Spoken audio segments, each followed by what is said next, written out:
Ang Pilipinas ngayon! Narito na ang pinakamainit na mga balita na nakalap sa bawat sulok ng bansa. Ihahatid sa bawat Pilipino saan man kayo sa mundo. Ang Pilipinas ngayon! Pakinggan ang bawat kaganapan sa bawat lalawigan. Ito ang Pilipinas ngayon!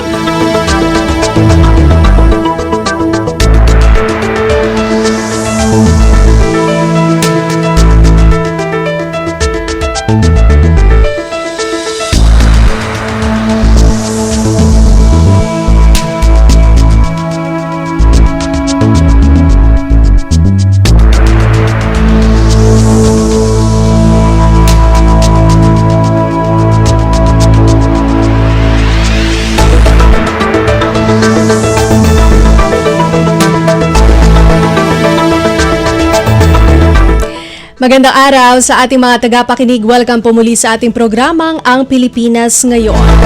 Napapakinggan po tayo sa buong mundo sa pamamagitan ng ating himpilang Radyo Pilipinas World Service ng Presidential Broadcast Service.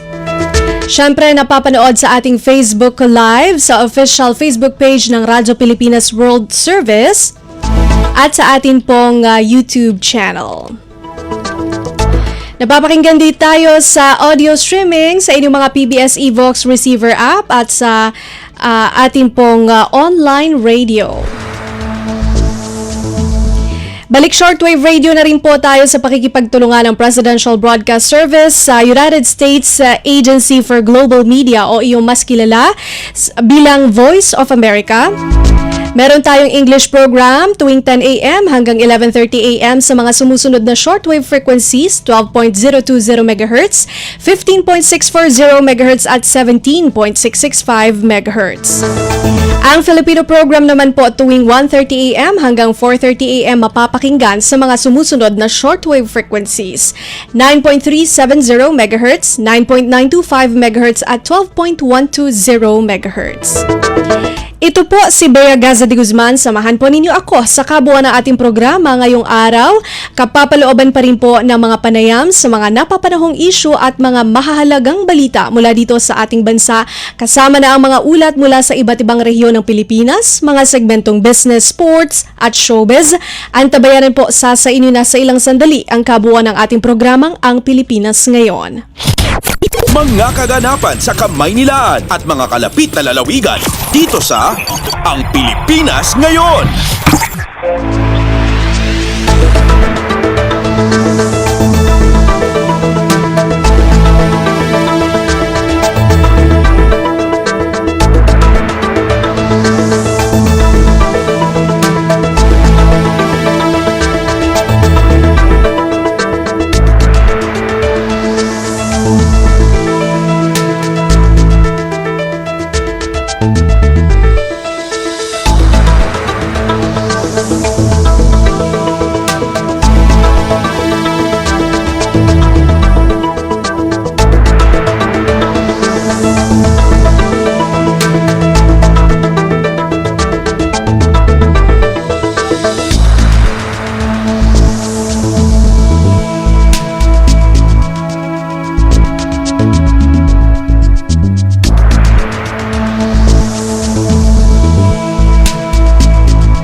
Okay, sa pagpapatuloy po ng ating palatuntunang Ang Pilipinas Ngayon ay makakapanayam po natin live via Zoom si Director General Gregorio Catapang Jr. ng Bureau of Corrections o Bucor.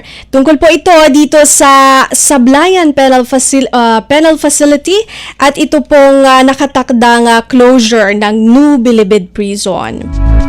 Magandang araw po sa inyo, Director General Catapang, si Bea Gaza de Guzman po ng Radyo Pilipinas World Service. Yes, magandang hapon po sa inyo at sa lahat ng tagapakinig nyo. Yes, maraming salamat po sa pagpapaunlak, Director General Katapang. Sir, nabanggit po sa 2026 National Jail Decongestion Summit na ang mga mahahatulan daw pong individual na sangkot sa high-profile flood control scandal ay dadalhin sa Mindoro. Bakit po ang Sablayan Penal Facility ang napiling piitan para po sa mga individual na ito, sir? Kasi po by 2028 sarado na po yung Bilibid prison. So wala na pong paglalagyan ng mga preso sa Muntinlupa. Okay. And then ang pinakamalapit po na pulungan natin doon po sa Mindoro, sa Sablayan. Okay. Kaya po lahat ng mga makukulong na kung sino man na magiging guilty o whatever sa flood control, doon po ilalagay sa lugar sa Mindoro, Sablayan po. Okay.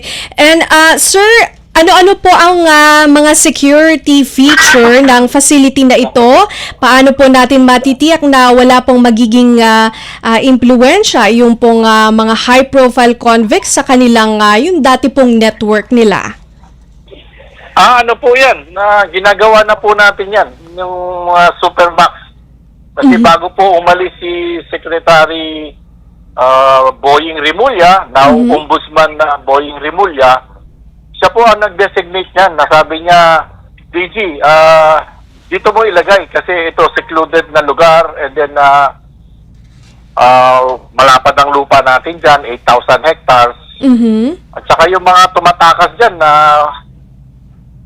bumabalik nga kasi naliligaw sa bundok pag tumakas. Okay. Opo.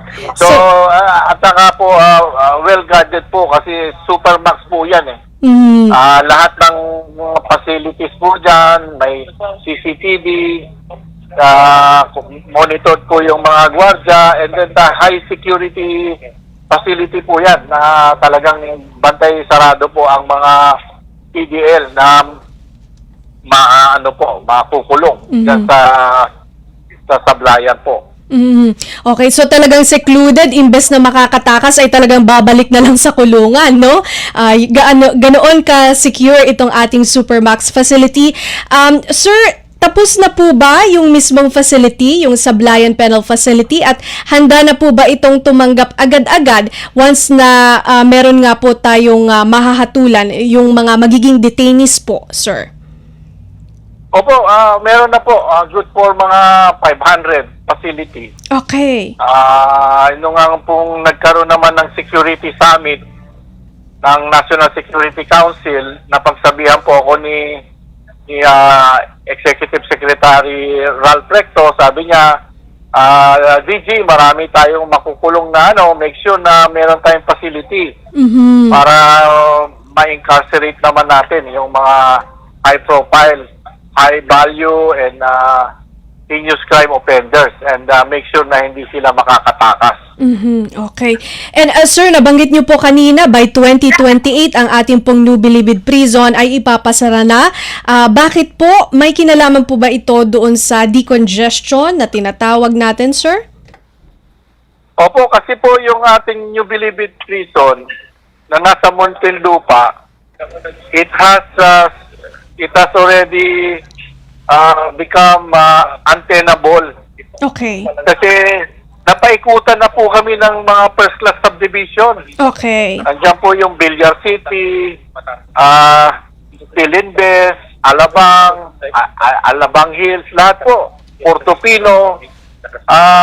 Hindi na po bagay na may kulungan sa highly urbanized area na pwede namang gamitin ng ating gobyerno for better purposes. Okay. And sir, wala naman po security threat na nag-udyok dito sa gagawing relocation ng New Bilibid Prison? Wala po. Wala pong ang security threat nga po sa ating mamamayan. Saan ka naman nakakita ng ang maximum security compound napaikutan ng mga first class subdivision. So, for security po ng ating mga citizen mga mamamayan na nakatira doon sa mga subdivision na surrounding subdivision. Kaya po natin nire-repurpose yung ating property. Okay. And Director General Katapang, ano po ang hamon natin sa pagre-relocate ng mga preso dito po sa Nubilibid Prison at saan po natin sila ililipat? Marami naman tayong lugar, kaya lang talagang kailangan ng magandang preparation. Pag nililipat natin yan, kasama natin lahat yan ng agencies. Of course, number one, PNP, of course, yung lahat ng friendly forces, Okay. pati Coast Guard, intelligence units, and then of course, highway patrol, lahat po kasama. Kasi po, mga ano po ito, PDL na baka may tangka na iligtas sila o i-rescue. So, bantay sarado po yan. Yung mga yan, ang movement plan. May movement plan na well-coordinated po sa lahat ng government agencies and especially friendly forces na uniform and military and police. Opo. Okay. Ayun, at least meron po tayong movement plan. And sir, may target congestion rate po ba tayong nais makamit sa katapusan ng 2026? Ang sabi po sa inyong iniulat last time, 300% po bumaba na ito sa 200% itong congestion rate natin. Pero ganun pa rin po, doble pa rin po ito sa intended capacity ng ating mga piitan. May target congestion rate po ba tayong gustong makamit by 2026? End of 2026. Of course, gusto pa natin mapababa na yan to less than 200. Okay. Ang ating this year may balak tayong ma-relocate yung ating mga PDL dito sa Muntinlupa, mga 10,000 ang i-relocate natin outside Metro Manila. And then lately, nabigyan kami ni Governor Oyi Umali ng 60 hectares para ganon yung mga tiga Region 3 at saka yung isasara natin na facility nga sa Muntinlupa kung tiga Region 3 sila and adjacent region, Region 1, 2 and Cordillera, pwede muna doon sila ilagay at reception and diagnostic center. Okay. And then lately, meron din tayo nakuha na lupa sa Siniluan, Laguna, south of Metro Manila naman, for those mga PDL na makukulong south of Metro Manila. Okay. Pero ito ongoing pa po. Baka mga 2028 po siya maging available as a reception and diagnostic center. Okay. Kasi po ang plano ng ating mahal na Pangulo ay unified penology and correctional system. Ibig sabihin, pagsamasamahin na yung provincial jail, DJMP facilities or jails, and then of course yung Bucor Reception and Diagnostic Center sa isang compound. Okay. Ngayon po, gagawin na natin yan sa Nueva Ecija.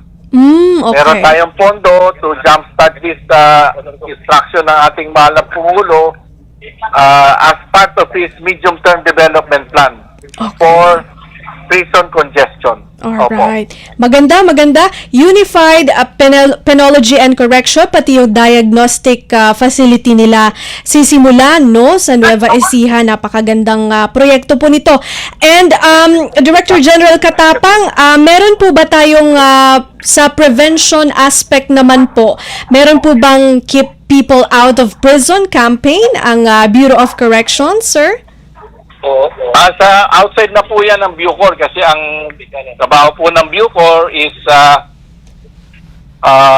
safekeeping and reformation. Okay. Opo. Pero yung keep people outside the prison, ang programa po niyan ng DOJ, Alright. DILG, and other government agencies na gusto nila magpapasa ng batas na hindi dapat makulong yung isang detainee kung hindi naman napakalakas ang ebidensya.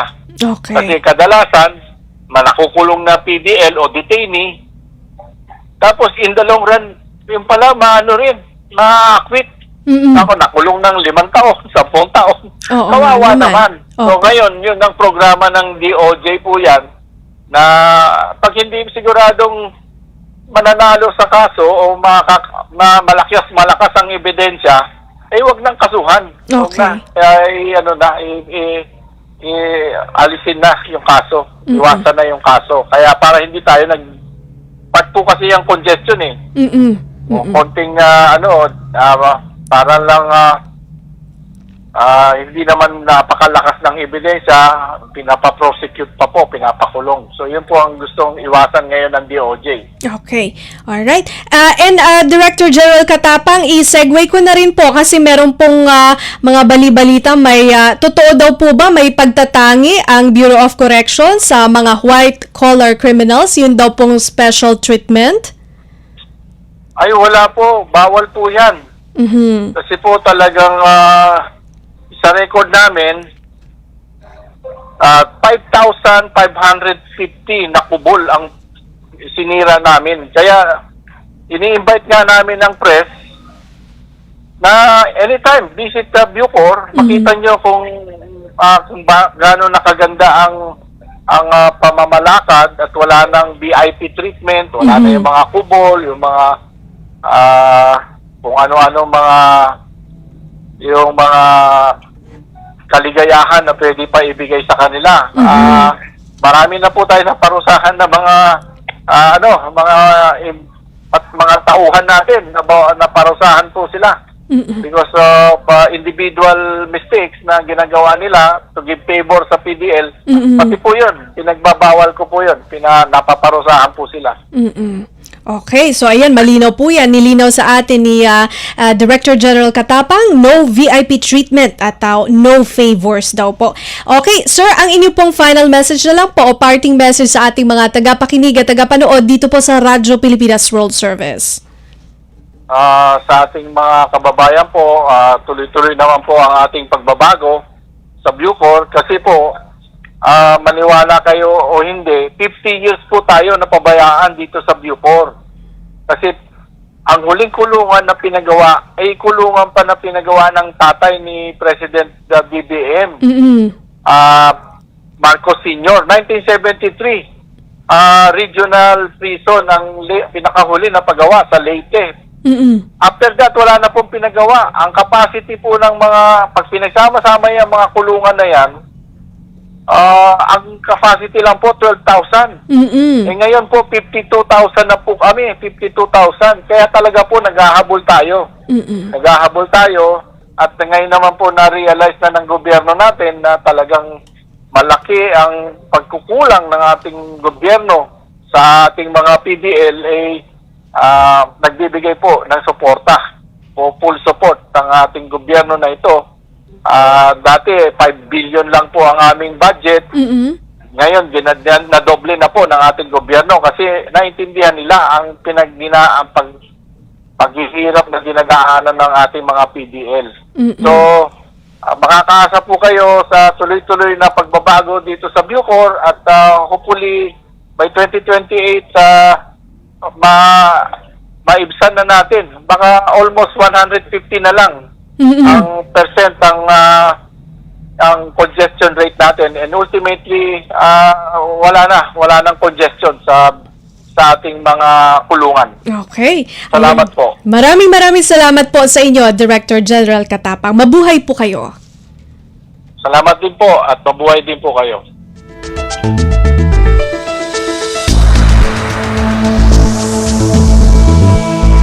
Iyan po si Director General Gregorio Katapang Jr.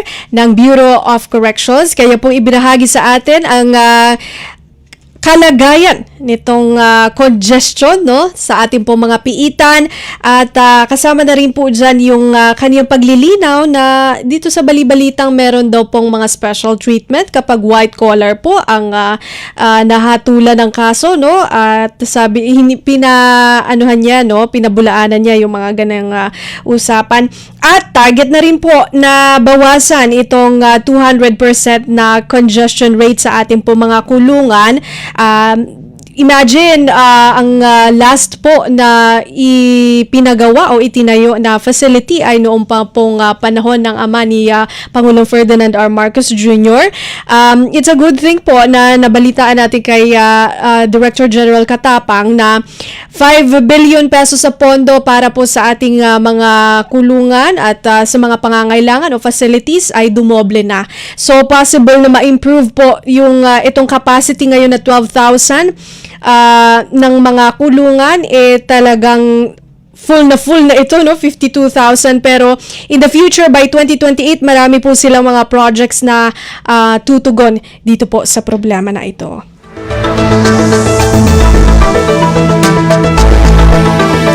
Sa pagpapatuloy po ng ating balitaan, panganib sa inflation outlook, tiniyak ng Malacanang na kontrolado ng pamahalaan. Magbabalita si Alvin Baltazar.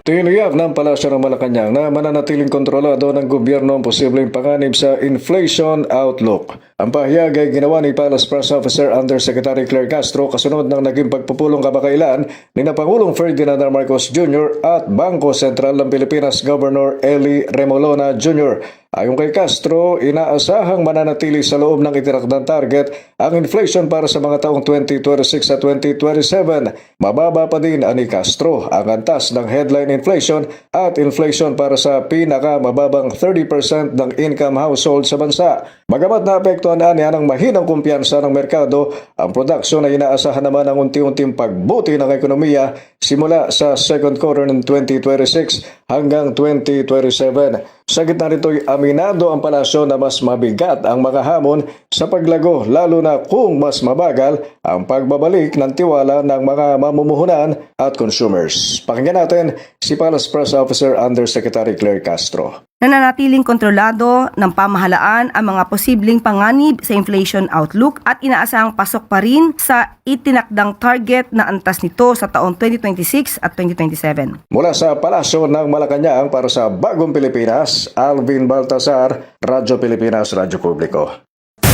Pasada ng mga balita mula sa Pilipinas para sa mga Pilipino saan man sa mundo. Ang Pilipinas ngayon. Pangulong Ferdinand R. Marcos Jr. mahigpit na pinababantayan ang natural gas discovery sa Malampaya Field. Ang ulat mula kay Raquel Bayan. Ipinag-utos ni Pangulong Ferdinand Marcos Jr. ang mahigpit na pagbabantay sa Malampaya East 1 upang matiyak ang seguridad ng mahalagang energy facility ng Pilipinas. Ayon kay Communications Undersecretary Claire Castro, ang Philippine Coast Guard agad na nag-deploy ng isang 97-meter offshore patrol vessel, 2 44-meter patrol vessel at mga aerial assets sa lugar para sa tuloy-tuloy na pagbabantay doon. Layunin anya ng direktiba ng Pangulo na tiyaking protektado ang May 1 dahil sa kahalagahan nito sa energy security at national interest ng Pilipinas. Kung matatandaan ngayong linggo, inanunsyo ng Malacanang ang bagong natural gas discovery sa Malampaya Field. Tinatayang naglalaman ito ng 98 billion cubic feet of gas na sapat upang masuplayan ng kuryente ang nasa 5.7 million household, 9,500 na gusali at halos 200,000 na paaralan sa loob ng isang taon. Ang planado at maingat na paglagay ng kanilang 97-meter offshore patrol vessel sa Malampaya East. Kasama ring ilalagay doon ang dalawang 44-meter patrol vessel at aerial assets ng PCG. Ayon sa Coast Guard, layunin ng Pangulo na masiguro ang walang patid na pagbabantay at pagprotekta sa Malampaya East 1 sa gitna ng importansya nito sa seguridad ng enerhiya at pambansang interes. Mula sa Malacanang para sa Bagong Pilipinas, Raquel Bayan ng Radyo Pilipinas, Radyo Publiko. Kumpleto, detalyadong balitaan, di papahuli sa mahahalagang kaganapan. Kamustahin ang inang bayan, ang Pilipinas ngayon. Mahalagang ikonsidera ang moral authority ng Kamara pagdating sa pagdinig ng impeachment case laban kay Pangulong Ferdinand R. Marcos Jr. Ito ang binigyang diin ni Navotas City Lone District Representative Toby Tiangco sa panayam ng Radyo Pilipinas World Service. Anya constitutional duty ng kapulungan ng mga kinatawan na dinggin ang impeachment complaint laban sa sinumang opisyal. Hindi anya dapat maging maingay lamang sa isyu ang Kamara kung ang opisyal na sinusuri ay nasa labas ng kamera. Sa aking pananaw, both for the President and the Vice President, meron na ba kaming moral authority na magdesisyon o maghusga sa bagay na yan? So ang question ko lang, bakit kapag hindi tiga House of Representatives, maingay yung mga kasamahan ko? Okay. Alright. Di ba? Pero pag tiga House of Representatives, yung dalawang leader namin, kunyari si Saldico at si former Speaker Martin Romualdez, walang gusto magsalita ng kanilang nalalaman tungkol sa bagay na yan. So, siyempre, kung kami ang magiging parang piskal, dapat po malinis yung kamay namin, di ba? Okay. Hindi naman pa pwede maging ipokrito dito. Hindi naman pa pwede gusto mong tignan yung dumi, buhunahin yung dumi sa mukha ng iyong kapwa, pero ayaw mo munang manalamin, di ba? Yun lang naman yung sa akin eh. Tatandaang inendorso ni Deputy Minority Leader at Pusong Pinoy Party List Representative Journey Nisay ang unang impeachment complaint laban kay Pangulong Marcos Jr. nitong Lunes. Kumpleto, detalyadong balitaan, di papahuli sa mahahalagang kaganapan. Kamustahin ang inang bayan, ang Pilipinas ngayon. Samantala, hindi dapat gawing basta-basta na lamang ang paghahain ng impeachment case laban sa pinakamataas na posisyon ng bansa. Sa panayam ng Radyo Pilipinas World Service, ipinaliwanag ni Navotas City Lone District Representative Toby Tiangco na nakakaapekto ito sa integridad at katatagan ng isang bansa. Dagdag pa niya, mayroon din itong negatibong epekto sa ekonomiya at sa mga Pilipino sa bansa, maging sa mga kababayang overseas Filipino worker. Problema kasi dito sa impeachment complaint, it affects the whole economy. Yun yung sinasabi nyo kanina, di ba? Yes. At syempre, pag epektado ang ekonomiya, yan apektado yung mga kababayan natin na naririto sa ating bansa. Apektado rin syempre yung mga kamag-anak nila na OFW, na breadwinner, na nagpapadala ng pondo dito. Sinabi naman ni Tiangco na dapat tanggapin at dinggin ng Kamara ang iniahanging impeachment case. Kalakip nito, anya ay hanapan din ng accountability ang mga matataas na opisyal sa Kamara na sangkot sa anomalya ng budget appropriations. Pasada ng mga balita mula sa Pilipinas para sa mga Pilipino saan man sa mundo. Ang Pilipinas ngayon.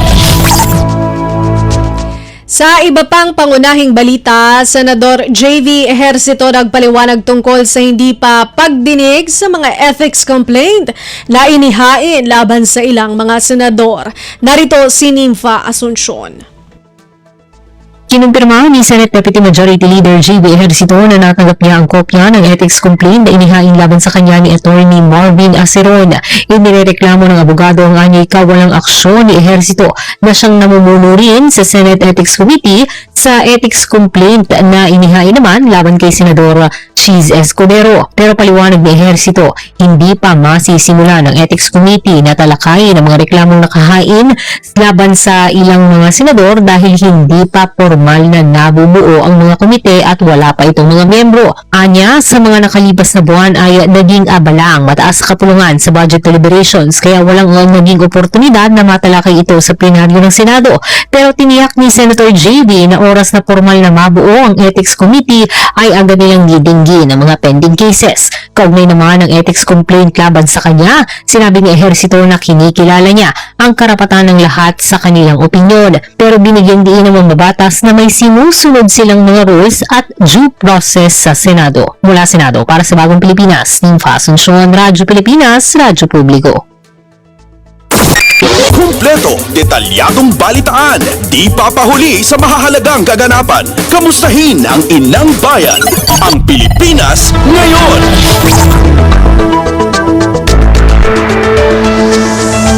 Dalawang foreigner na vlogger na nag-viral dahil sa panghaharas sa mga Pinoy dito sa bansa, arestado ng mga otoridad. May ulat si Quincy Kahilig.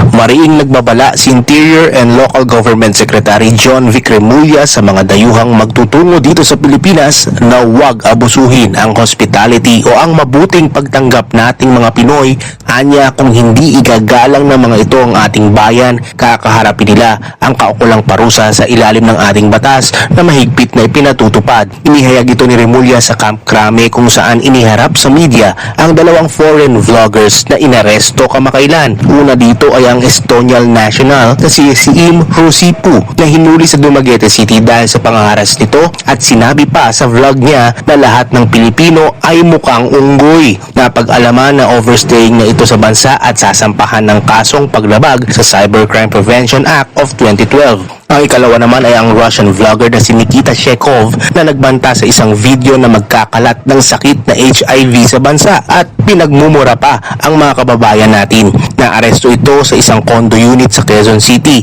at mabuti na lang nang suriin ay nagnegatibo ito sa sexually transmitted disease. Kapwa sila sumasailalim ngayon sa deportation proceedings ng Bureau of Immigration, sabi ng kalihim sa press conference nitong Huwebes. Narito ang pahayag ni DILG Secretary John Vic Remulla. Pinamahal natin ang turista. Ang turismo ay malaking bagay sa ating ekonomiya. Pero kung mga dayuhan na ito ay hinakakatay, ay hindi natin aapasan. Bibigyan natin ng buong bigat ng balas. Para sa Bagong Pilipinas, Quincy Kahilig, Radyo Pilipinas, Radyo Publiko. Kumpleto, detalyadong balitaan, di papahuli sa mahahalagang kaganapan. Kamustahin ang inang bayan, ang Pilipinas ngayon. Albay Solo, nagpasalamat kay Pangulong Ferdinand R. Marcos Jr. para sa paghahanda ng 81 million pesos emergency cash aid para sa Albay. Balita mula kay Kathleen Forbes. Ipinaabot ni Albay 3rd District Representative Adrian Salceda kay Pangulong Ferdinand R. Marcos Jr. ang kanyang pasasalamat para sa agarang pagtugon sa kanyang hiling na tulong para sa mga komunidad sa Albay na sunod-sunod na tinamaan ng kalamidad. Ayon kay Salceda, umaabot sa 81.2 million pesos na emergency cash assistance ang inihahanda ng DSWD para sa mahigit 14,700 na pamilyang apektado sa kanyang distrito. Kasunod ito ng kanyang request sa Office of the President na inendorso sa DSWD noong December 2025, una sa ilalim ng Cash Forward Program. Matapos ang validation ng Regional Office at konsultasyon sa mga lokal na pamahalaan na pagpasyahan na mas angkop ang emergency cash assistance. Ang lubhang na apektuhan ang kanyang distrito ng Bagyong Uwan, shear line flooding at ngayon naman ng pag-akyat ng Mayon Volcano sa Alert Level 3 na nagdulot ng restriction sa galaw at hanap buhay. Pinasalamatan din ni Salceda si DSWD Secretary Rex Gatchalian sa maayos at mabilis na proseso ng ahensya. Para sa Bagong Pilipinas, Kathleen Forbes, Radyo Pilipinas, Radyo Publiko. Pasada ng mga balita mula sa Pilipinas para sa mga Pilipino saan man sa mundo. Ang Pilipinas ngayon.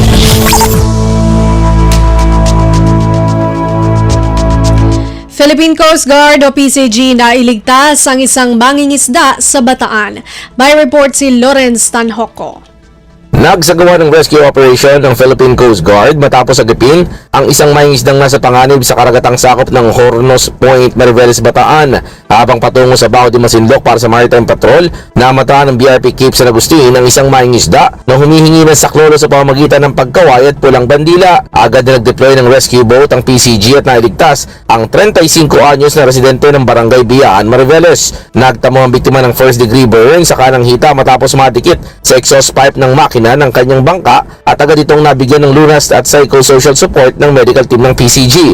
Nabatid na hindi na mapatakbo ang bangka dahil sa nakalas na outrigger kaya nakapag-ugnayan ng PCG sa Coast Guard Station Bataan at Coast Guard Substation Mariveles. Dinala ang mangingisda sa Mariveles Harbor at isinailalim sa karagdagan tulong at monitoring ng Coast Guard Substation Mariveles. Mula pa rin dito sa lungsod ng Maynila para sa Bagong Pilipinas, Lawrence Tanhoco ng Radyo Pilipinas, Radyo Publiko.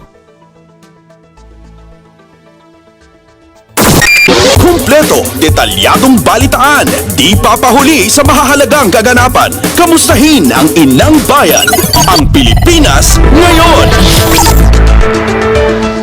Development Budget Coordination Committee o DBCC ibinaba ang revenue target sa 4.8 trillion pesos para ngayong taon. Si Melanie Valdos Reyes sa report. Ibinaba ng gobyerno ang target nitong kita para sa taong ito matapos ibaba ang inaasahang paglago ng ekonomiya. Ayon sa Development Budget Coordination Committee o DBCC, Ito ay dahil inaasahang hatak pababa sa koleksyon ang pangkalahatang fiscal performance ang mas mabagal na aktibidad ng ekonomiya. Ayon sa mga economic managers, ibinaba ang revenue target sa 4.824 trillion pesos o 3.19% na mas mababa kumpara sa naunang pagtaya na 4.9 trillion pesos.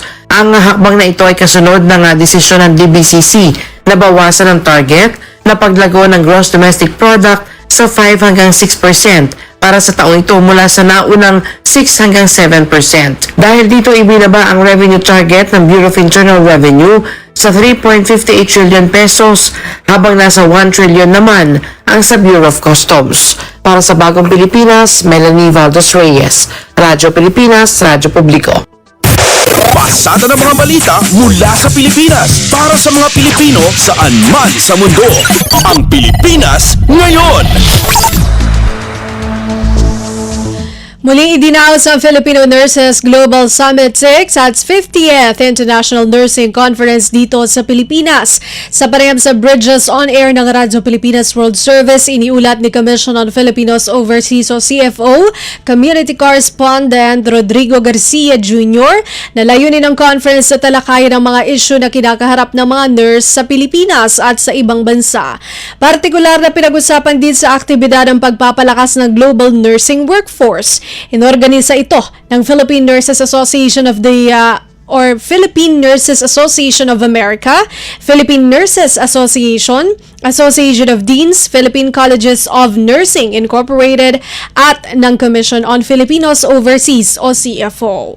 Uusapan nila ang mga issue na kinakaharap ng mga nurses dito sa Pilipinas at sa abroad at uusapan po nila ang isang session on paano po mapapalakas ang global nursing workforce. So ibabahagi po ni Secretary Clinkang ang mga inisyatiba po ng pamahalaan at ng CFO tungo po sa pag-engage po sa ating mga nursing diaspora na patuloy naman pong pumupunta dito sa Pilipinas kahit na nasa ibang bansa na po sila. Si Commission on Filipinos Overseas, CFO Community Correspondent Rodrigo Garcia Jr. Kumpleto, detalyadong balitaan, di papahuli sa mahahalagang kaganapan. Kamustahin ang inang bayan, ang Pilipinas ngayon. Binigyan diin ang kahalagahan ng Artificial Intelligence o AI sa sektor ng kalusugan sa ginanap na Filipino Nurses Global Summit dito sa Pilipinas. Sa pareham sa Bridges on Air ng Radyo Pilipinas World Service, sinabi ni Commission on Filipinos Overseas o CFO Community Correspondent Rodrigo Garcia Jr. na isa sa paksang tinalakay sa summit ang epekto ng AI sa global health workforce. Laganap na ang paggamit ng AI katulad na lamang sa telemedicine at virtual consultation. Dinaluhan ang Filipino Nurses Global Summit ng mahigit 1,000 mga nurse mula sa Pilipinas at sa ibang bansa. Ang kahalagahan ng artificial intelligence at ang epekto po nito sa kasalukuyan lalo na sa global health workforce, alam naman po natin na napaka-prevalent po ng generative AI at isa po ito sa pinag-usapan po kanina kung saan ginagamit sa ibang bansa ang AI para magkaroon po ng hindi lang po telemedicine, no, kundi virtual consultation at on-site consultation kasama po ang paggamit ng teknolohiya po ng AI. Commission on Filipinos Overseas CFO Community Correspondent Rodrigo Garcia Jr. Kumpleto, detalyadong balitaan, di papahuli sa mahahalagang kaganapan. Kamustahin ang inang bayan, ang Pilipinas ngayon. Kamigin kabilang sa 52 places to go in 2026 ng The New York Times. Magulat si Hazel Esguera. Pasok sa listahan ng 52 places to go in 2026 ng The New York Times o NYT ang isla ng Camiguin sa Mindanao. Ayon sa pahayagan, bentahin ng Camiguin ang mayamang kabundukan, world-class beaches nito, pati na ang mga nagtataasang mga puno ng niyog sa isla. Ipinagmamalaki rin ng isla ang mga lokal na putahe na nakaduktong na sa makulay na kultura ng mga Camiguinon. ang sunken cemetery sa Katarman, mga alok na eco farm tours at ang dinarayong Lanzones Festival. Patunay ang nasabing pagkilala kung gaano ka-epektibo ang sinimulang I'll Visit Camiguin Tourism Campaign ng pamahalaang lokal na layong mas makahikayat pa ng mga turista sa isla. Talingin ng Camiguin sa 52 places to go in 2026 ang sikat ring tourist spots gaya ng Assisi, Italy, Portland, Iceland, Armenia, Nagasaki, Japan, Bangkok at Sabah, the Caribbean. Mula Radyo Magazine para sa Bagong Pilipinas, Hazel Esguera, Radyo Pilipinas, Radyo Publiko. Pasada ng mga balita mula sa Pilipinas para sa mga Pilipino saan man sa mundo. Ang Pilipinas ngayon. Yan po ang ating nakalap na mga national news. Antabayanan po ang ating pagbabalita sa mga kaganapan sa ating mga reyon para sa regional news. Sa pagbabalik po yan ng programang Ang Pilipinas Ngayon. Paalala muna mula sa himpilan. Itinuloy na po natin ang zero balance billing. Libre po. Ibig sabihin, ang serbisyo sa basic accommodation sa ating mga DOH na ospital, wala nang babayaran ang pasyente. Ang dami pong challenge, hindi po namin alam kung saan namin kukunin, ganon, nag-iisip kung paano namin mababayaran. Siyempre po, masayang-masaya, super saya po dahil na zero billing po kami. Opo, malaking po talaga, malaking tulong po. Mabilis lang din po. Bayad na ang bill ninyo. Uulitin ko, wala nang kailangan bayaran ng pasyente basta sa DOH Hospital dahil bayad na po ang bill ninyo. Naiiyak ako kasi sobrang saya. Maraming salamat po, Mr. President Bongbong Marcos Jr. Hindi kami nagkamali ng taong ihinalal. This is a public service announcement. Discipline is the key. Umiwas sa aksidente sa daan. Ang pagmamaneho ay may kaakibat na responsibilidad, hindi basta mapaandar lang ang sasakyan. Kilatisin ang sarili, ang kahandaan sa manibela, siguruhing inyong konsentrasyon ay hindi magagambala. Importante rin na ating laging isipin, init ng ulo ay huwag pairalin, bagkus kaligtasan ng lahat ang siyang dapat unahin. Isang mahalagang paalala mula sa Presidential Broadcast Service at Radyo Pilipinas, Radyo Publiko, 738. This is a public service announcement. Public service announcement from PBS, Presidential Broadcast Service at Radyo Pilipinas, Radyo Publiko, 738. Balita mula sa lalawigan sa bawat rehiyon ng ating bayan. Dito sa Ang Pilipinas Ngayon. Nagbabalik ang programang Ang Pilipinas Ngayon. Narito na po ang mga balita para sa ating regional news ngayong araw na ito.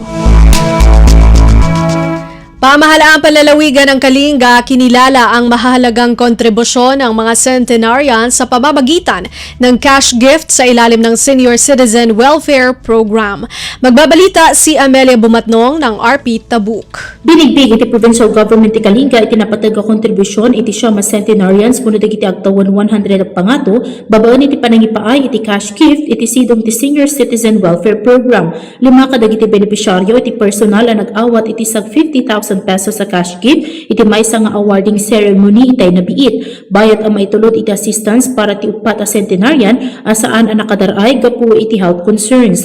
Sigun kini Mori Buslig iti OPG Information Office panggap iti inisyatibo ang mapadayawan dagiti elders ti probinsya ken masiguro at tuloy-tuloy ang maaywanan marespetar ken masuportaran da. Dayti kunana kat regular a programa babaan iti ordinansa Provincial Social Welfare and Development kuno PSWDO iti agproseso ti dokumento iti centenarians ngay submitar ti masaknan ang Municipal SWDO. Iti nasaong inisyatibo kat mayan natop iti Republic Act 10868 uno Centenarians Act of 2016. May palagip may iti sidong tinasao alintag may paayan iti cash grant a 100,000 pesos dagiti centenarians karaman iti felicitation letter manipod iti presidente. Manipod DZRK Tabuk, Amelia Bumatnong para iti Radyo Pilipinas World Service.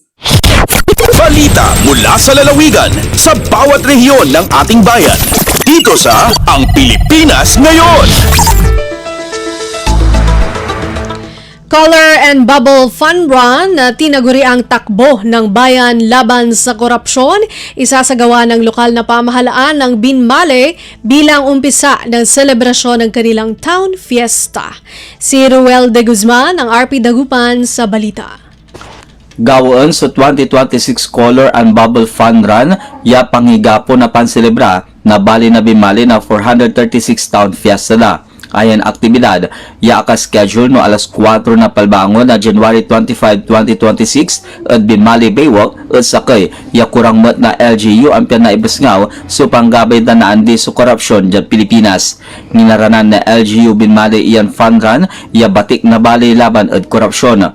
Walay 500 slots sa inggatar at sayan aktibidad. No iner, wala rin pa premyo, ya manalagar at sa top finishers at 1 km, 3 km, tan 5 km ya batik. Walay medal tan certificate mat ya naala na are finishers at abitlan fun run. Ayat sa kailabat at nandurumaran aktibidad, ya imprepara na LGU Binmale ang piyan na isilibra sa town fiesta tan founding anniversary da. Malala po Radyo Pilipinas Dagupan, Shaq Ruel de Guzman para Radyo Pilipinas World Service. Balita mula sa lalawigan sa bawat rehiyon ng ating bayan. Dito sa Ang Pilipinas Ngayon. Dalawang kasambahay sa Cavite pinagkalooban ng welding livelihood packages ng Department of Labor and Employment o DOLE. Ang detalye mula kay Mara Grezula ng RP Lucena. Pinagkalooban ng welding livelihood packages ang dalawang kasambahay sa lungsod ng Dasmariñas, Cavite sa ilalim ng DOLE Integrated Livelihood Program o DILP ng DOLE Cavite. Ayon sa pabatid ng tanggapan, bawat benepisyaryo ay tumanggap ng 45,000 pesos na halaga ng mga kagamitan at kasangkapan na gagamitin sa metal fabrication at welding services bilang suporta sa self-employment at pagkakaroon ng pangmatagalang pagkakakitaan. Ayon sa DOLE Cavite, layo ng programa na mabigyan ng alternatibong kabuhayan ang mga kasambahay at palakasin ang kanilang kakayahang kumita sa labas ng formal na trabaho. Bahagi ito ng patuloy na programa ng DOLE na magbigay ng tulong pangkabuhayan at proteksyon sa mga manggagawa kabilang ang mga kasambahay sa lalawigan ng Cavite. Mula sa RP Lucena, ito si Mara Grezula para sa Radyo Pilipinas World Service. Balita mula sa lalawigan sa bawat rehiyon ng ating bayan. Dito sa Ang Pilipinas Ngayon. Pamahalaan panlalawigan ng Palawan, kinilala ng Regional Disaster Risk Reduction Management Council o RDRRMC Mimaropa sa mabuting pagtugon at sistematikong mga hakbang para mabawasan ang mga pinsala ng mga sakuna at panganib. Magulat si Miriam Basig ng RP Palawan.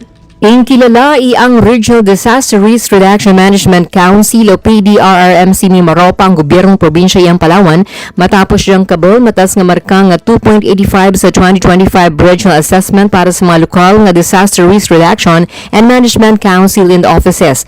Dawat ang plaque of recognition sa isarang seremonya dading Enero 22 sa Swiss Bell Hotel Blue Lane sa Manila nga personal nga resibin and the Provincial DRRM Officer Jeremias Alili, Assistant Officer Cruzal de Ablania.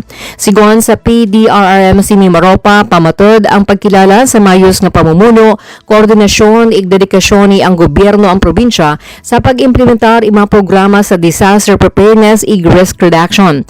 Ingkonda iyang gobyerno ang probinsya nga magaserbidyang inspirasyon para mas mapabasgag pa ang pagsimpan ig kapandagani ang mga komunidad sa Palawan. Pero ing dawatan da pagkilala ang 18 ka mga munisipyo sa Palawan, ig ang syudad ang Puerto Princesa tungod sa andang mausay nga programa sa disaster risk reduction. Alindigi sa Puerto Princesa, Palawan, si Miriam Tejada Basig, Radyo Pilipinas World Service. Balita mula sa lalawigan sa bawat rehiyon ng ating bayan. Dito sa Ang Pilipinas Ngayon.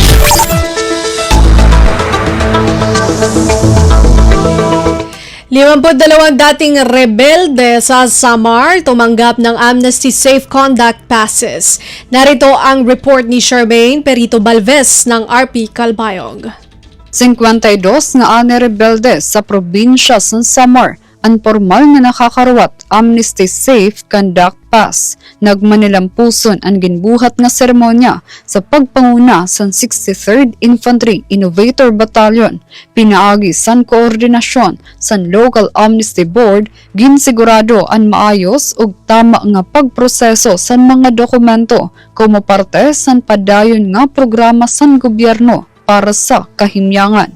Sa iya mensahe, ginpahayag ni Lieutenant Colonel Ricky James Rosalejos, Commanding Officer sa 63rd IB, nga ang amnesty program ang pagpamatuod sa sinsero nga hingyap sa gobyerno nga maghatag sa nikaduhang nga tsansa sa mga individual nga ginpili nga bumalik sa pilo sa gobyerno ug magsunod sa balaod. Ang manilampuson nga distribusyon sa Amnesty Safe Conduct Pass ang nagpapakita sa padayon nga paningkamot sa gobyerno nga igduso ang kahimyangan, seguridad ug pag-uswag sa probinsya sa Samar. Tikang sa Radyo Pilipinas Kalbayog, Charmaine Perito Balvas, Radyo Pilipinas World Service. Balita mula sa lalawigan sa bawat rehiyon ng ating bayan. Dito sa Ang Pilipinas Ngayon.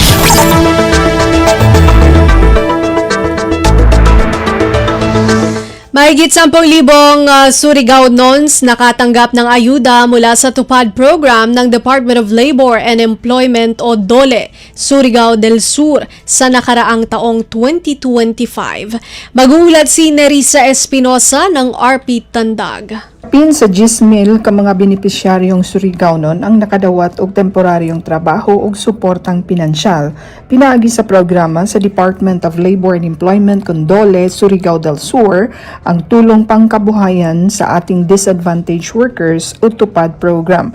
Adunay 10,674 ka mga benepisyaryo sa ikaduhang semestre sa milabay nga tuig 2025 ang nakadawat og 4,350 pesos sulod sa napulo ka adlaw nga trabaho og 6,525 sa 15 ka adlaw nga pagtrabaho ug adunay kinatibuk ang 46.51 million pesos nga sweldo ang direktang nahitunol isip dugang sa kita sa matag panimalay.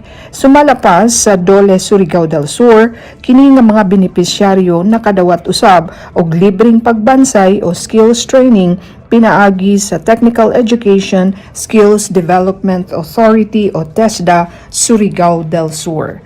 Gikan sa RP Tandag, kini si Nerissa Espinosa alang sa Radyo Pilipinas World Service.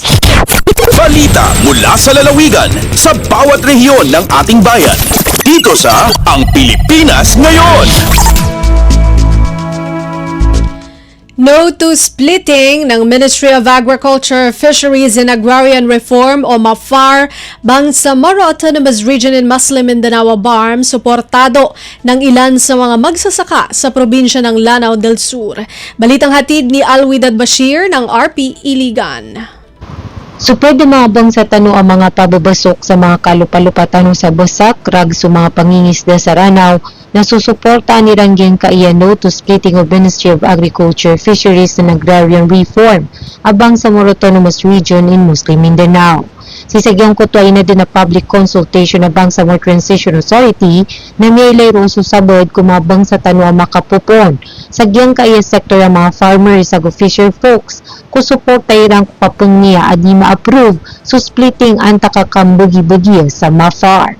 Isa ko minimitireta noron na si Dimanganda Mandalawi, 66 years old, o makapupon sa ingod tenoronanan sa Mulundo, kabusan niya na di sirang kundi pamagad sa pitibarangan na ugo pa makapupon sa MAFAR para kudira ni kang Google Bukak kung mga lupairan niya kalalakong na minugo pa MAFAR si kung mga kauyaganiran. Inuman niya nung pangyang kutuapang niya nakabayra na di mada sa opisina ang MAFAR.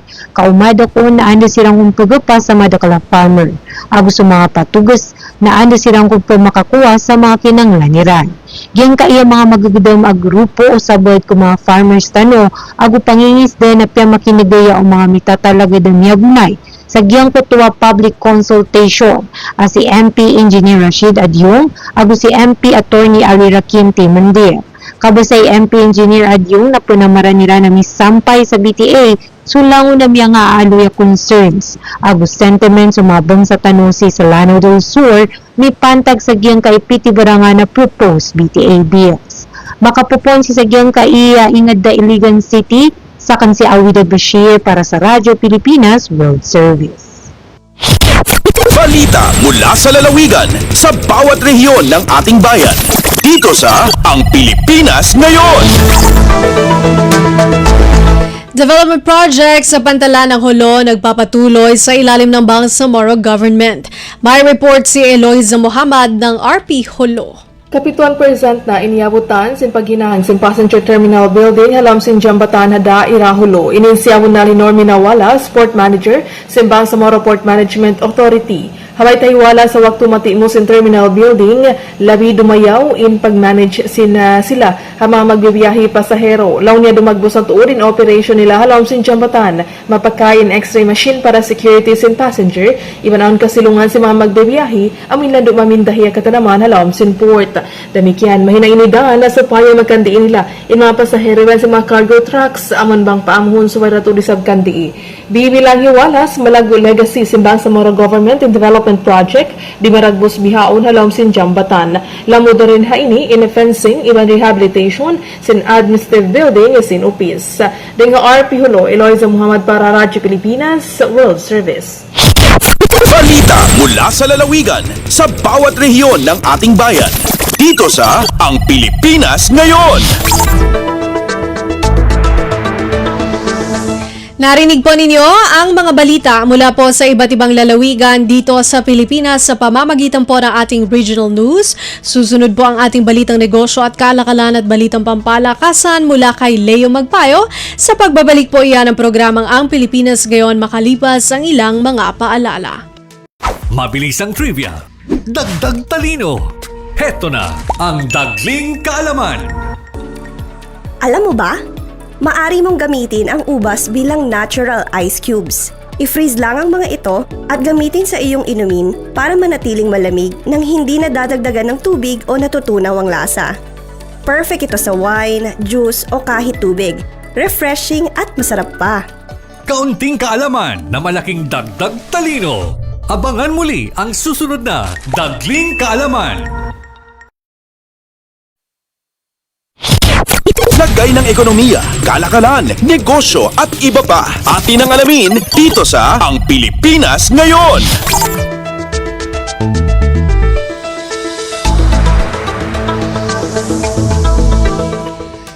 At nagbabalik po ang ating programang Ang Pilipinas Ngayon. Samantala, narito naman po ang balitang negosyo at kalakalan.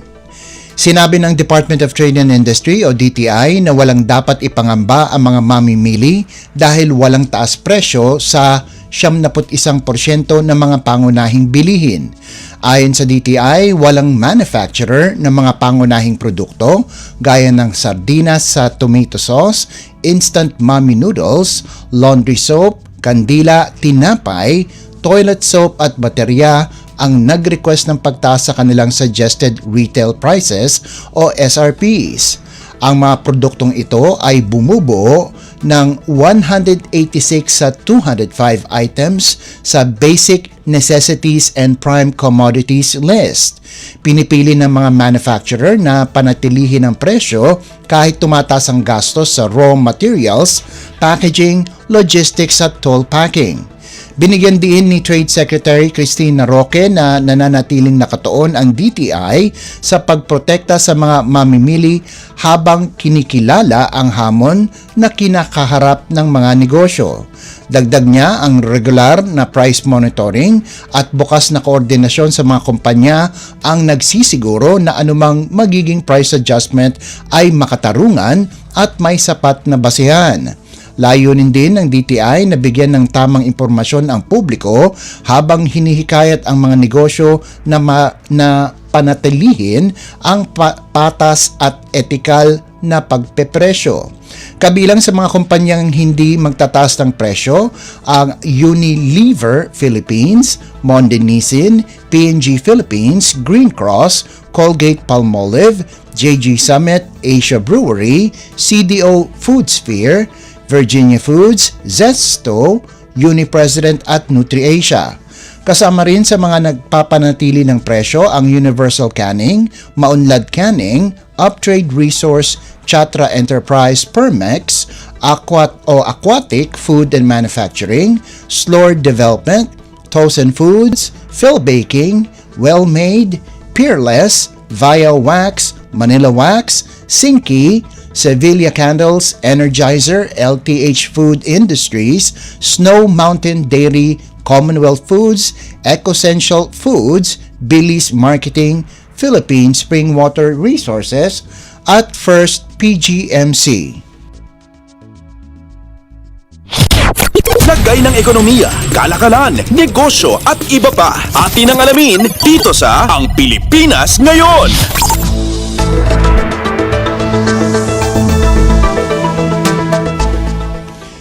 Tinitimbang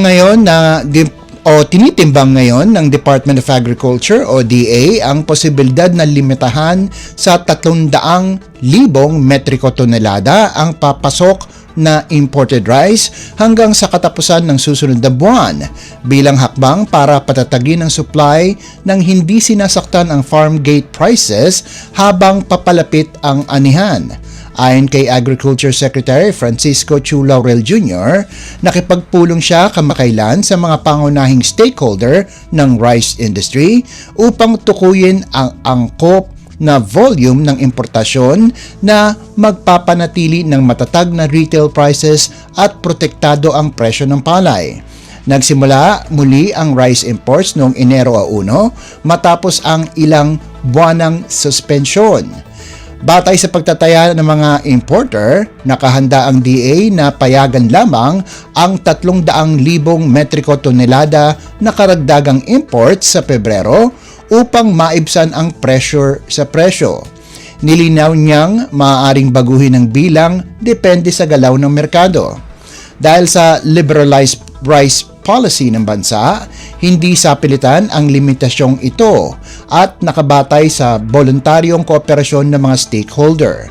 Sa bagong guidelines ng Bureau of Plant Industry, maaaring mag-apply ang importers ng Sanitary and Phytosanitary Import Clearances o SPSICs at lahat ng shipment ay dapat dumating bago o hanggang Pebrero 28. Ang mga darating ng lampas sa petsang ito ay hindi i-release at ibabalik sa pinanggalingang bansa sa gastos ng importer. Ayon sa BPI, 100 SPSIC na ang nagamit hanggang Enero 15 para sa 178,397 metric tons na milled rice, halos 70% mas mataas kaysa huling 3 buwan ng taong 2025.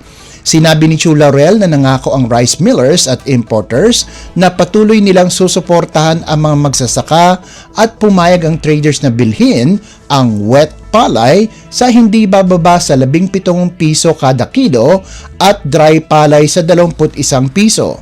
Dagdag niya, hindi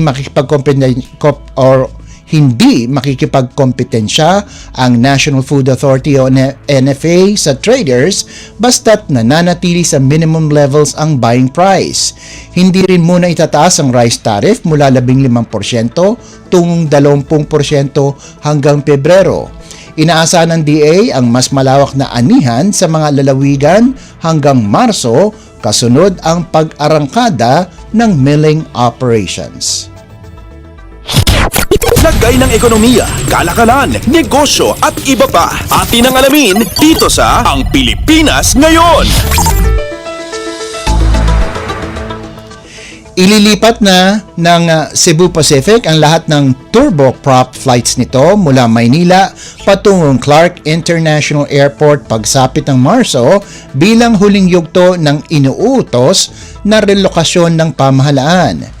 Simula Marso 29, hindi nalilipad ang anumang turboprop flight mula sa Ninoy Aquino International Airport o NAIA. Lahat ng biyahe kabilang ang Coron at Naga na pinatatakbo ng SebGo ay aalis at darating na lamang sa Clark alinsunod sa direktiba ng Manila Slot Coordination Committee o MSCC. Kasama ring ililipat sa Clark ang mga biyahe ng Air Swift, ang boutique carrier ng Cebu Pacific na nagsiserbisyo sa El Nido bilang bahagi ng patuloy na hakbang para maibsan ang siksikan sa NAIA na pinangangasiwaan ng New NAIA Infra Corporation. Pinili ng MSCC ang relokasyon upang makapagbigay ng mas maraming slot para sa mas malalaking jet na kayang magsakay ng mas maraming pasahero. Ang mga turboprop na karaniwang ginagamit sa mga isla tulad ng Siargao, Camiguin at Coron na may maiikling runway ay ililipat na sa mga regional na paliparan. Naglabas ng guidelines ang MSCC noong Disyembre 2024 para sa unti-unting paglilipat. Ang orihinal na deadline noong Oktubre ay inurong sa Marso 2026 upang matugunan ang mga hamon sa logistics at mabawasan ang abala sa mga pasahero. Tiniyak ng Cebu Pacific na otomatikong ililipat ang mga apektadong booking sa mga bagong flight mula Clark. Maaari ring magparebook ng libre sa loob ng 30 araw, mag-convert sa travel fund o humiling ng full refund. Gagamitin ng airline ang mga bakanting slot sa NAIA upang dagdagan ng flights sa mga rutang mataas ang demand. Tataas sa 108 ang lingguhang flights papuntang Cebu, 70 papuntang Davao at 69 papuntang Cagayan de Oro. Madadagdagan din ng flights mula Maynila patungong Bacolod, Butuan, Dumaguete, Ozamis, Tacloban at Zamboanga.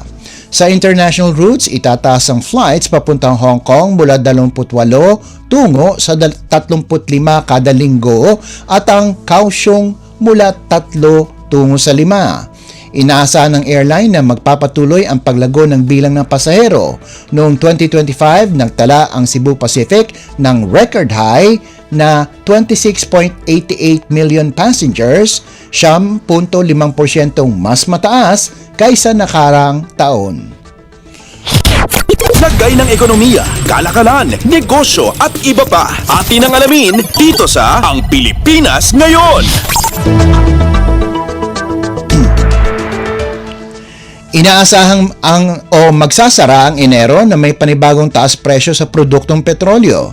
Batay sa 4 na araw na trading monitoring sa Means of Platts Singapore, sinabi ng Department of Energy o DOE Oil Industry Management Bureau Assistant Director Rodela Romero na posibleng bumaba ng 5 sentimo kada litro ang presyo ng gasolina habang tataas naman ng diesel ng 80 sentimo at kerosene ng 45 sentimo kada litro.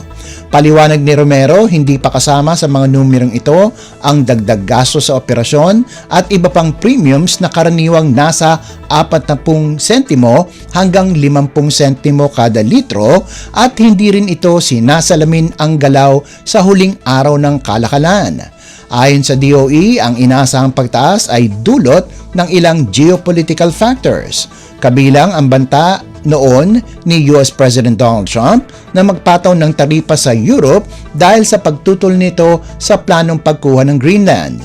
Bagamat binawi na ng US ang parehong banta at takeover plan, hindi raw ito mababawi ang epekto sa merkado. Dagdag pa ni Romero, patuloy na nagtutulak pataas sa presyo ang tensyon sa mga bansang may sigalot habang tumataas din ang demand mula sa China kasunod ng paglago ng kanilang gross domestic product.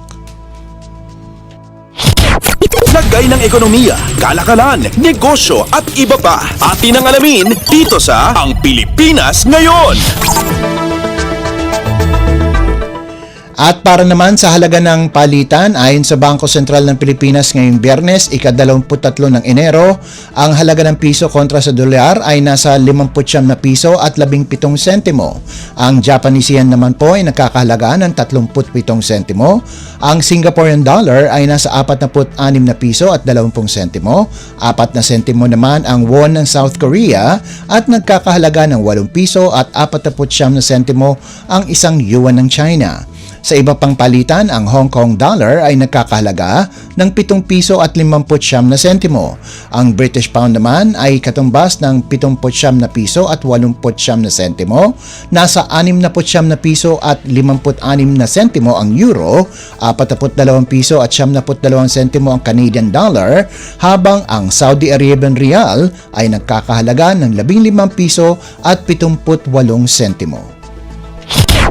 Lagay ng ekonomiya, kalakalan, negosyo at iba pa. Atin ang alamin dito sa Ang Pilipinas Ngayon.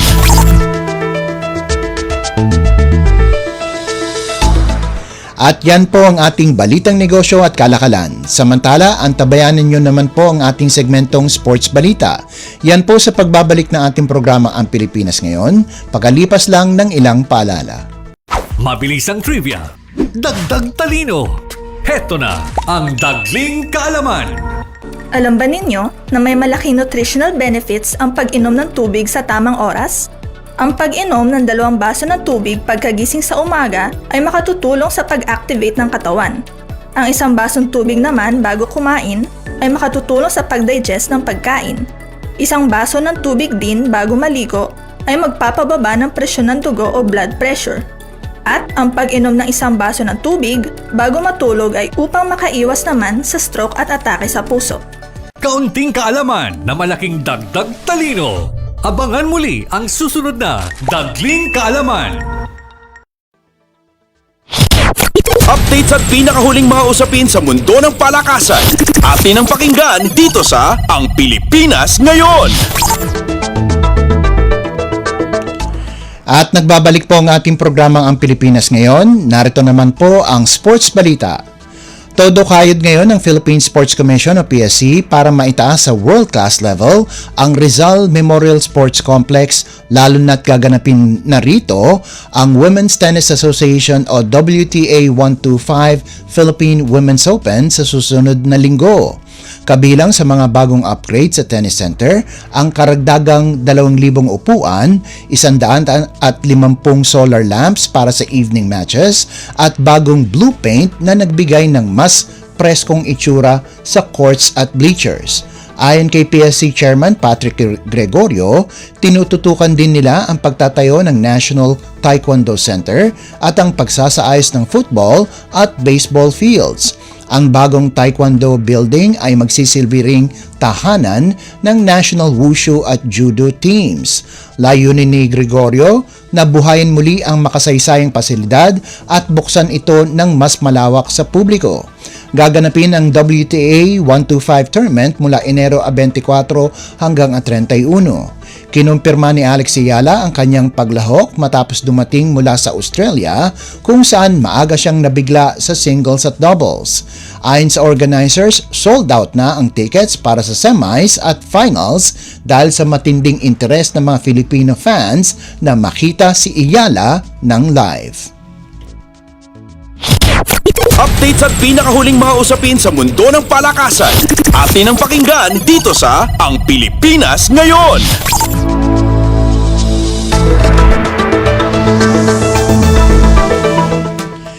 Malaking hakbang ang ginawa ng University of the Philippines para sa UAAP Season 88 Women's Volleyball matapos hirangin ang Italian coach na si Fabio Menta bilang bagong head coach ng Fighting Maroons.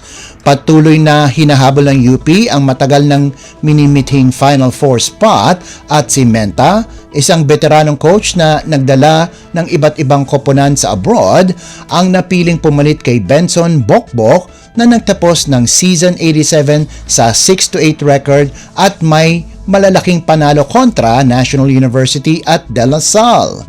Ayon kay UP Office for Athletics and Sports Development Director Bo Perasol, malaki ang tiwala ng komunidad sa magiging epekto ni Menta. Hindi rin bago sa Pilipinas si Menta. Matapos ang stint niya sa Photon Tornadoes noong 2016, bumalik siya noong nakarang taon bilang consultant ng Premier Volleyball League o PVL teams na Farm Fresh at Zeus Coffee. Pamumunuan niya ngayon ang kombinasyon ng veterano at umuusbong na talento sa UP, kabilang sina Nina Itang, Ira Haboneta, Joan Monares at Kian Ulango. Kasama rin sa lineup ang Nigerian player na si Ali Sara Otokugu, pati sina Kizi Madriaga, Jelay Gahero at Keishi Dongalio na natapos na ang residency matapos lumipat mula sa UE. Updates at pinakahuling mga usapin sa mundo ng palakasan. Atin ang pakinggan dito sa Ang Pilipinas Ngayon.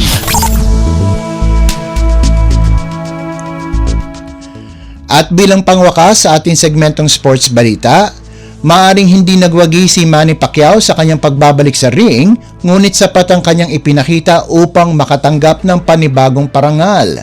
Ginawaran siya ng World Boxing Council o WBC ng 2025 Comeback of the Year matapos buhayin muli ang kanyang karera makalipas ang 4 na taon at itabla ang laban kontra kampyong si Mario Barrios noong Hulyo. Sa edad na 46, muling sumabak si Pacquiao at itinulak sa limitasyon ang mas batang si Barrios na nauwi sa majority draw. 2 hurado ang nagbigay ng 114 all at isa ang pumabor kay Barrios 115 to 113. Ayon sa WBC, pinatunayan ng Filipino legend na world-class pa rin siya habang pinuri ang ipinakitang bilis at lakas na nagpasikat sa kanya sa buong mundo. Layunin sana ni Pacquiao na basagin ang sarili niyang record bilang pinakamatandang welterweight champion, isang tagumpay na una niya nang naabot noong 2019 nang talunin niya si Keith Thurman sa edad na 40. Marami ang naniniwalang muntik na niya itong maulit, lalo't inakusahan si Barrios na masyadong nag-ingat sa laban. Nanindigan naman ang kampo ni Pacquiao na mananatili siyang aktibo at nag-anunsyo pa noong Oktubre ng posibleng laban sa Las Vegas ngayong Enero 24. Ngunit naudlot ang plano matapos mabalam ang negosasyon para sa laban kontra WBA champion Rolly Romero dahil sa obligadong title defense nito laban kay Shakram Giyasov. Updates at pinakahuling mga usapin sa mundo ng palakasan. Atin ang pakinggan dito sa Ang Pilipinas Ngayon. At yan ang pinakauling balita sa larangan ng palakasan. Ito po si Leo Magpayo. Samantala, susunod naman po ang ating segmentong Balitang Artista na ihahatid sa inyo ni Mama JT. Yan po sa pagbabalik ng ating programa Ang Pilipinas Ngayon, pagkalipas lang ng ilang paalala. Mas pinadali na ang government transactions sa tulong ng eGovPH Super App. Pwedeng-pwede mo nang magawa ang lahat ng ito. I-download ang eGov app sa iyong smartphone o tablet mula sa App Store o Google Play Store. Pagkatapos, ilagay ang iyong mobile number at i-authenticate gamit ang one-time PIN o OTP para marehistro ang iyong account. Saka ilagay ang iyong mga pangunahing impormasyon at kumpletuhin ang facial recognition technology para sa verifikasyon ng iyong pagkakakilanlan. Para sa mas mabilis at mas maayos na serbisyong panggobyerno, gamitin na ang eGovPH Super App. Ang latest, ang hottest sa showbiz and entertainment. Heto na sa Ang Pilipinas Ngayon. Hello, magandang araw sa ating mga chismoso at chismosang nag-aabang ng mga trending na balita sa mundo ng showbiz. Eto na ang ratsyada ng ating mga chika! Muling nag-collapse at nawalan ng malay ang Kapuso host comedian na si Bubay habang nagpe-perform sa Basudani Festival sa Bansud, Oriental Mindoro nito lamang January 19. Sa kumalat na video, makikitang nahilo itong si Bubay bago tuluyang bumagsak sa entablado. Agad siyang tinulungan ng mga medic at dinala sa backstage habang pansamantalang sumalo sa show ang kaibigan niyang si Super Tekla na nagpaliwanag sa audience na may kinalaman ito sa kondisyon ni Bubay. Makalipas ang ilang minuto, bumalik din ng comedian sa stage at ipinagpatuloy ang performance na may halong biruan. Gayunman, muling nag-alala ang mga netizen dahil hindi ito ang unang beses na nahimatay si Bubay habang nagtatanghal. Marami ang nanawagan na unahin ang kalusugan at magpahinga muna. Matatanda ang una niyang naranasan ng silent seizure sa live guesting sa Fast Talk with Boy Abunda nitong Abril ng 2023 at naimatay rin siya sa isang fiesta performance sa Apari, Cagayan. Ang latest, ang hottest sa showbiz and entertainment. Heto na sa Ang Pilipinas Ngayon. Samantala, naging usap-usapan sa social media si kapamilya actor Enchong D matapos niya mag-post ng throwback photos noong 2016 kasama ang dating ka-love team at kaibigan na si Erich Gonzalez dahil nga dyan binansagan si Enchong ng mga netizen bilang king of relapse. Lalong umingay ang post dahil sa ginamit niyang background music na multo ng Cup of Joe at sa sarili niyang komentong relapse kit. Maraming netizens ang naaliw at nagbiro kaya umani ito ng maraming views at asar online. Matatandang sumikat ang tambalang Enchong at Erich noong 2009 sa seryeng 14 at muling nagsama sa ilang proyekto. Sa kasalukuyan, kasal na si Erich Gonzalez kay Mateo Lorenzo noong 2022. Kaya ang post ay tinuring na marami bilang nostalgia na nauwi sa biro at aliw ng madlang people. Ang latest, ang hottest sa showbiz and entertainment. Heto na sa Ang Pilipinas Ngayon. At sa uli nating chika for today, mariing pinabulaanan ng kapamilya actress na si Barbie Imperial ang isang kumakalat na blind item na tumutukoy umano sa isang lovely celebrity na may pinapatayong mamahaling bahay na sinasabing galing sa tulong ng isang powerful admirer. Dahil kamakailan lang ay binahagi ni Barbie ang tungkol sa pagpapatayo ng kanyang dream home sa Bicol, inakala niyang siya ang tinutukoy sa blind item. Agad niya itong inalmahan at iginiit na wala ni isang lalaki ang tumulong sa kanyang mga naabot at bunga ito ng kanyang sariling pagsisikap. Hinimok din niya ang mga netizen na i-mass report ang page na naglabas ng blind item at ibinahagi pa ang usapan nila ng admin ng page. Ayon sa admin, hindi raw si Barbie ang tinutukoy dahil ang blind item ay tumutukoy sa bahay na nagkakalaga na may 100 milyong piso sa isang eksklusibong village sa South.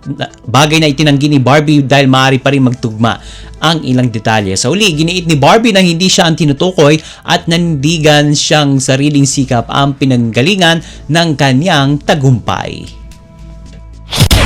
Ang latest, ang hottest sa showbiz and entertainment. Heto na sa Ang Pilipinas Ngayon. At wala na po tayong sapat na oras para sa ating balitang artista. Maraming salamat mga kachismis sa pakikinig sa aking mga chika for today. Ako po si Mama JT para sa Radyo Pilipinas World Service. Nagbabalik na po si Bea Gaza de Guzman. Ang latest, ang hottest sa showbiz and entertainment. Heto na sa Ang Pilipinas Ngayon.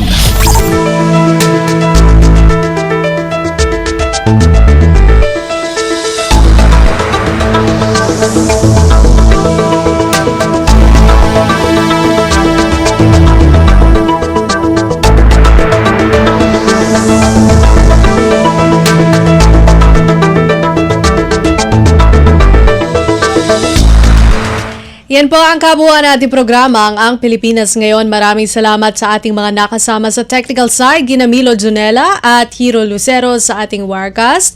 Maraming salamat din sa ating executive producer Jerome Toledo na siya ring naghatid ng ating balitang showbiz. Sa mga nagulat mula sa iba't ibang lalawigan ng ating bansa para sa ating regional news, kay Leo Magpayo para sa balitang business at sports, at maraming salamat din sa ating station manager Mr. Ray Sampang. Hanggang sa susunod na edisyon ng ating programang Ang Pilipinas Ngayon, ito po si Bea Gaza de Guzman. Magandang araw. At yan ang Pilipinas Ngayon.